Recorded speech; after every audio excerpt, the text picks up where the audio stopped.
വന്നല്ലോ Santa Claus വന്നല്ലോ Santa Claus വന്നല്ലോ വീണ്ടും വീണ്ടും ക്രിസ്മസിന്റെ രാത്രിയില്. എന്തിനാ നിർത്തിയ പാടങ്ങോട്ട്? Uncle balls uncle balls. ഞാൻ ജിങ്കിൾ ബേൾസ് അല്ലേ? ഞാൻ അങ്കിളിനോട് പറഞ്ഞതാ, മുണ്ട് നേരെ കണ്ടിന്യൂ. സാന്റാ വന്നല്ലോ വയറ് കുലുക്കി വന്നല്ലോ. നിർത്ത്, ഇത് പോരാ, നല്ലതൊരെണ്ണം പാട്. സാന്റാ വന്നില്ലേ ക്രിസ്മസിന് വന്നില്ലേ. അയ്യോ നിർത്ത്, ഇമാതിരി പാട്ടൊന്നും പാടി ഞാൻ 5ന്റെ പൈസ തരില്ല കേട്ടോ. അയ്യോ ഞങ്ങളെ പൈസ തരാതിരിക്കരുത്. ഇവിടെ എവിടെയും സാന്റയെ കിട്ടാൻ ഞങ്ങൾ വെളിനാട്ടിൽ നിന്നാ സാന്റയെ ഇറക്കിക്കുന്നത്. അതിനെങ്കിലും പൈസ കൊടുക്കണം. അതൊന്നും പറഞ്ഞിട്ട് കാര്യമില്ല, വെറൈറ്റി വേണം. വെറൈറ്റി ഞാൻ പാടാം. ഞാൻ കെട്ടിയ സാന്റയ്ക്കിത്തിരി ചന്തം കുറവാണ്.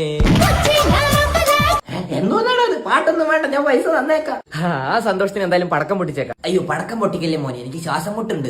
ഇത് ചെറിയൊരു ഓലപ്പടക്കമാണ്. എന്നാലും വേണ്ട, ചെറിയ പുക പോലും എനിക്ക് പറ്റില്ല. ഞാനിപ്പോ 3ാമത്തെ സ്റ്റേജിലാ. 3ാമത്തെ സ്റ്റേജിലാ? എന്താണ്? ശ്വാസം മുട്ട്. ദഫ്മുട്ടല്ലല്ലോ. തമാശയല്ലേ മോനെ, പൊട്ടിക്കരുത്. പൊട്ടിക്കും, അതാ ഞങ്ങളുടെ രീതി. അയ്യോ പൊട്ടിക്കരുത്. പൊട്ടിക്കും സാന്റ. ഈ സാന്റയെ നീ എവിടെ നാടാ ഇറക്കിയേ? കണ്ണൂരിന്ന്.